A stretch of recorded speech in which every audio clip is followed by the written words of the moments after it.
Welcome to Retirement Unlocked with Larry Heller.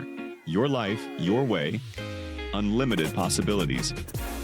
Join us as we explore how tailored financial planning and investments can help you navigate life transitions with confidence.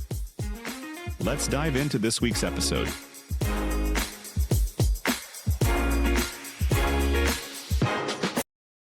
Hey everybody, welcome again to another Retirement Unlocked podcast with your host, Larry Heller. Today, we're diving into one of the most important decisions you're ever going to face in retirement, what you're supposed to do with your 401k. In this episode, it's all about helping you make informed decisions about optimizing taxes, generating income, and how to integrate your 401k full financial plan and also into your estate plan. We're going to look at rollover options, tax strategies like Roth conversions, estate planning considerations, and how to use your 401k to balance growth and protection in retirement. Okay, Larry, we got to talk about 401ks, brother. Where do we start? Yeah, so probably beside your house, your 401k, your retirement plan may be your biggest asset when you retire. Do you keep it? Do you take money out of it? Do you roll it over? So there's a lot of things, and you want to make the right decisions here when it comes to your 401k, because the wrong decisions could cost you thousands of dollars. So what should you do with your 401k, Matt? Dude, I don't know what I'm supposed to do with 401k. This is why you get paid the big bucks, man. Where do we even begin? Because it is a big decision. Let's start with three major reasons and maybe a fourth reason here to really consider. First one is, should you keep it or should you roll it over to an IRA? We'll talk about the distributions in a few minutes, but deciding whether you should keep it or roll over has some sub effects here. So, and some decisions that can be made. For example, is your 401k plan, do they have enough investment choices? A lot of 401k plans, obviously, they only have a schedule list of a finite amount of investments. Are those investments good enough? Are they limited? A lot of people in the 401k plans have put themselves in a target fund, which we can talk about a little bit more. So you want to see are the investment choices going to work? And maybe those investment choices worked when you are in accumulation mode, but they may not work when you're in distribution mode. So the first thing you really want to do is look at the investment choices. Next, you want to kind of look at each one of those investment choices and see what the fees are. So in a 401k plan, you've got fees for the expense ratio of the funds, but also managing the plan. Some companies pay for all the fees. Some companies make the participant pay for the fees. So you want to look at that and make those decisions on what you're doing and whether you should keep the plan in the 401k or roll it over into the IRA. Another fact that comes into place is beneficiaries. Some 401k plans are limited in their beneficiaries, especially when it comes to designated a trust for a minor child. And the last thing is employer stock. So this is important if you have employer stock in your 401k plan, because you do get some special treatment called net NUA. We're not going to go into that today, but there is some special treatment for the unrealized appreciation that stock may have. So those are really four factors that you really want to dig into and look into and see what they are. And if you are going to work with an advisor such as myself, you are required to kind of do an analysis and compare what the analysis are. It's not just the cost factor, it's some of the other items that come into play. I know with us, a lot of times when we take clients on, there are some things that you can't do in a 401k plan. There are some private investments that from an income standpoint are great solutions in retirement that just not available in a 401k plan. So really look into your plan, really have some good discussions and try to figure out, should you keep the plan or should you roll it over into an IRA? Of course, rolling it over into IRA, you want to make sure you do it properly, because if you roll it into an IRA, you don't pay any taxes on it. If it's done wrong, and we've seen it happen before, there could be some tax hits associated with that. I'm going to get historical on you here, just for giggles for the audience. you and I have done podcasts on the fact that Heller Wealth Management does 401ks for businesses. So you've got an existing 401k client, and they're approaching retirement. Would you mind just sharing with us some of those considerations? I mean, you just outlined those four things, but how do you have that conversation with that plan participant to help them make the best decision? Great question, Matt, because that's a perfect example. We can look at our 401k plans we provide and then also for the rollover. So our plans, again, we'll look at the cost. A lot of the funds are the same, so the fees, expenses may be the same that we're using. But one, in our 401k plans, we don't use some of these alternatives I was talking about because they're not fit for a 401k plan, and they may be a good fit for someone in retirement looking for some income on the lower end of the risk scale. So that's one of the reasons why we look at that, and we would suggest possibly rolling that over into an IRA plan. The second one, like I said, was the costs. We design these plans and we monitor these plans, but every company is a little bit different. A lot of companies pass on the annual administration to all the participants. Some companies are nice enough to pay for some of that administration. So you really have to look and see, is your company paying for that or are they passing that on to you? So those are really the two biggest factors when we look at it, is the options that now we can do versus in an IRA that we can't do. We don't want to put it in a lineup in a 401k plan. Now, you right now are, you're not retired, but you're hanging out in the Hamptons right now. You've got your family coming out. That's, when people are watching the video, they're like, hey, Larry doesn't look like he's in the same place. And so there are a lot of considerations that you need to take when you are deciding what to do with your 401k. And I don't think the Hamptons is a tax efficient withdrawal strategy, but it is, when you are talking about what you're going to be doing in retirement, this is a huge component. So let's go there.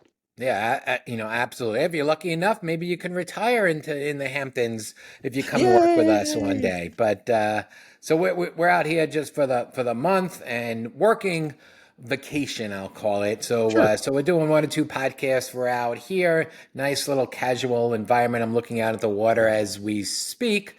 But I'm coming to you with some important information on your 401k plan in case you were about to retire. Yep. So one of the things we just talked about, the differences in rolling them over, but the other one is how do you manage taxes and how do you manage your withdrawal strategies? So these are two big factors. So first thing is, in your 401k plan, do you have all traditional 401k? So that is, you've put money away pre-tax. So now when you decide to take money out, you have to pay the piper. So you have to pay the government taxes. Or did you put it in a Roth 401k? Now, not all plans offer a Roth 401k plan option, but if they did, and you put all or some of you in that Roth, now you're in a little bit better position tax-wise, because if you pull it out, you don't have to pay taxes on it. Either way, there are some things to consider because the withdrawal strategy comes into play. And this has become such a huge planning step, and so many times that I've seen overlooked. And we did a separate whole podcast on this where I call it kind of the donut hole between when you're retired and your required minimum distribution. So, Secure Act 2.0 made you have to take out your start to your RMDs now at 73. Unless if you were born in 1960 or later, then it's 75. So you have, could be many years from when you stop working, whether it's in a 401k or whether you rolled it over into an IRA, before you have to take these required minimum distributions. And what tax bracket are you going to be in? Will these 401k grow, compound, and keep compounding that it kicks you into a much higher tax bracket down the road? So one of the strategies you may want to consider is when you're rolling over to an IRA, do you want to do a Roth conversion strategy or a partial Roth conversion strategy when you may be in these lower income, lower taxable years before you have age 73? So this is a complicated thing. almost all accounts I talk to, they don't get involved in this. This is kind of what we do. But if it's too late, we've had clients come into us later on and they're about to take their RMD and they're in a 30 plus bracket and they're complaining they have so much they have to pay in taxes. And we look at the tax returns from the last few years and they were in such a low tax bracket and they've lost that opportunity. It's gone. So you want to start doing this planning right before you're retiring, but especially in those earlier years that you're retiring. Now, coordinating all of this stuff with all of the other aspects, Social Security, other things, how does that come into play? Yes. So just what I said, if you are now stopping to work, maybe you haven't taken your Social Security yet, or maybe Right. you're not eligible for a previous pension. You can defer that a little bit more. So knowing and putting a strategy, a sequence strategy together on how you're going to take money out of your retirement accounts and your other accounts, coordinating that with your income streams to minimize your taxes. Obviously, if you minimize your taxes, Matt, you get to keep more money. Yes. So if you don't kind of put a strategy together or just kind of say, you know what, I'll live off Social Security early and then later on I'll take my required minimum distributions, you may end up costing yourselves thousands, in some instances, hundreds of thousands of dollars by not planning properly on the tax efficient withdrawal strategies from your 401k or IRA. Now, a lot of people, when they have a 401k, as you know, because you run 401ks at Heller Wealth Management, it's kind of a set it and forget it. You just kind of have them there and you're making your deposits every paycheck. That's something that you really want to consider when you're getting closer to retirement, because that set it and forget it approach doesn't always work. Yeah, so now you want to start looking at, well, you always really should have looked at what your asset allocation is going to be. But if you had a longer term time horizon before you needed to take the money, you can have a little bit more risk. But now as you're getting closer to retirement, you may need take the income from this to live. And we know you're going to have to take some of it when you hit your required minimum distribution age. What's the right allocation that you should have in your portfolio? How much should you have in equities? How much should you have in fixed income? And then how much should you have in cash? Yes, cash, because you may be withdrawing money down and the money you take out of your 401k plan that you're going to need to live on, you may not want to have risk if you're taking money out in the next few years. So knowing the right portfolio allocation for you based upon your income needs, your longevity, your risk tolerance is extremely important. I've heard a lot of advisors talk about the lack or the need for liquidity. How does that apply? Yeah. So we've done these reservoir strategies and we've done these podcasts. I think episode 119 is a great podcast on the reservoir strategies. We're putting together a income, we call it income buckets, so you have enough liquidity and flexibility. Now you want to use, if you have outside retirement money, some of that you want to combine that with your current retirement money, because again, if you are retiring in your 60s, hopefully you've got a 30-year runway. So you want to have some type of growth, but you also want to create some type of income buckets based upon the different time horizons that you have and based upon the expenses that you have. So making sure that you have the right liquidity, the right flexibility, and a strategy for not only year one, but year two, all the way through long term is extremely important. Yeah, if you all haven't listened to episode 119, I mean, it really is one of those huge differentiators between what Larry and his whole team at Heller Wealth Management do and what you could be getting from your other advisor. Okay. In the opening, we were talking about how there can be some estate planning considerations that you might not be able to have the same level of flexibility if you keep it in your 401k. Let's go there. Yeah. So there's so many things about these, beneficiaries. So just going back to some basics on estate planning, because a lot of people get confused.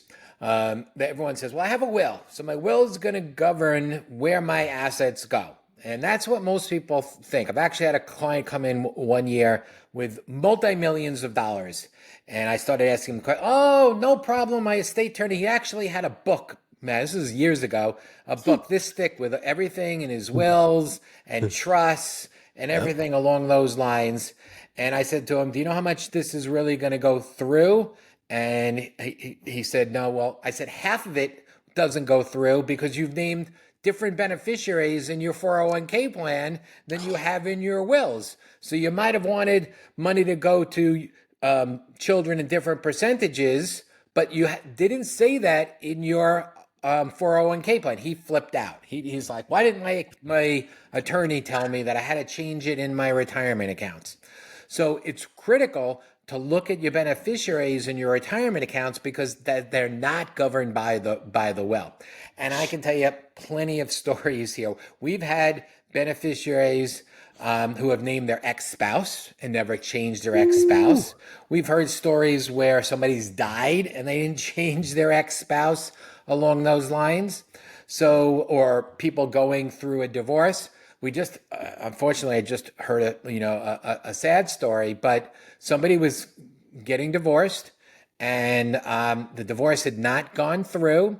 And in their 401k plan, they named their soon-to-be ex-spouse as the beneficiary, and they did not change that, where they might have liked to change that to their children in a trust for it. So knowing who the beneficiaries are and preparing properly, especially if you name minor children. A lot of people put a minor child, maybe not as a first beneficiary, but a secondary beneficiary, and God forbid there's a common disaster. Well, that child can't get the money if they're a minor, but when they turn 18, they sure can. And I don't know about you, Matt, but I don't know. I wouldn't want an 18-year-old to get a big chunk of money at that particular time. So making sure, and there are ways of doing this and protecting in there. So making sure that the beneficiaries are set up properly in a retirement plan is so critical. Now, the other thing that I think is wildly important, and I know you do a lot of charitable and legacy strategies. Can you do stuff like that in a 401k? Yeah, so there's when you reach your retirement distribution, there are things called QCDs, qualified charitable deductions, so that you can do and set up. So that may be a way of reducing your income and giving gifts instead of giving gifts through your outside assets. So by doing this, you may reduce your taxable income even further. So we're going to have an upcoming podcast. So it's a great lead. I think it may even be our next podcast where we're going to talk specifically about charitable giving as a tax and legacy strategy. Nice. I do want to go back and just talk about the beneficiaries. One thing I forgot to mention, that it makes it even more critical on that, is the Secure Act changed the distributions for inherited. So if, other than a spouse, if you name a child as a beneficiary, even an adult child, they have to take money out over 10 years. So planning for that, planning for Roth conversions, trying to figure out what the tax brackets are going to be, it makes us a little bit challenged. Where pre the Secure 2.0 Act, you were able to stretch that amount over their life expectancy. That's no longer here. So that's another planning factor, especially in your retirement. You want to start planning this out. We have a lot of clients. They're real lucky. They have a lot of money, and this retirement account, they're not really using that in their life. So now that's money that's going to go to their children and maybe their grandchildren. So how do you do that? How do you plan for that? And so there are certain things that you can do under kind of we call it the estate planning side, but basically on the beneficiary side as well. All right, let's bring this home. What are some of the big key takeaways that you have from this episode to make sure that the listeners will at least consider when it comes to their 401k? Okay. So the first thing is just align your 401k. Is your 401k still the best investment vehicle for you? Is it serving your goals, or should that be rolled over into an IRA? So that's kind of the first thing that we talked about, and all the different options in there. And, comparing the investment options and the fees and all of that comes into that consideration. The second thing is, coordinating your withdrawals with a much broader income plan and tax strategy plan, and consider possibly Roth strategies, but consider the proper withdrawal strategies in your retirement plan. So critical. We spend so much time planning and going through this. That is such a key factor of what we do, and showing you the difference in the tax amounts that you can save over your lifetime. And finally, just allocating the strategies, having the reservoir strategy in place to align your goals, your income, what you need at your age and your time horizon. So I hope that all this people have kind of really listened, that this is such a critical aspect of your retirement, and your large 401k plan and your IRA is so crucial to your retirement plan. All right, Larry, if anybody who's a business owner who wants to talk to you, or if they have their 401k and they're getting close to retirement, where should they go and what should they do? Yeah, so they can go to our website at hellowealthmanagement.com, and they can click right on there and schedule an appointment with myself or one of the other advisors at the firm, or feel free to give us a call at 631-248-3600.